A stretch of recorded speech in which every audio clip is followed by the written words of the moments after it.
Especially ako, nasa 40s na ako. So I really have to take care of my skin. And this is one thing na nakakatulong talaga para hindi mawala yung glow, para makaprevent ng mga age spots, mga melasma, freckles. Napaka-effective talaga ng Thiocel. So you can see naman na talagang, kasi before ang dami ko parang balat dyan, gano'n, and nagiging dull ang skin natin, especially sa kuya, tapos sa araw, with Thiocel, nag-glow talaga.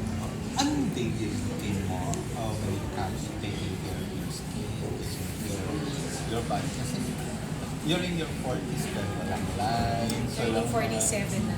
47 na ako in July. I sleep a lot. I drink lots of water. Basta mahilig ako matulog. And of course, you have to live a positive life lang.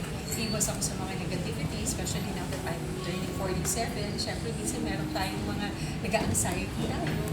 So, yun lang. I stay with my kids. I talk to my kids. Kasi pag kausap ko sila, ako kulit.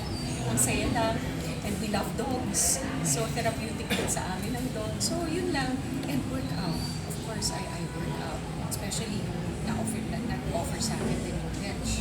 Before, syempre, ang sexy nila Ina Raimundo, diba? Nila Michelle D, at kung sino-sino mga models ng bench. So, I really prepare for that.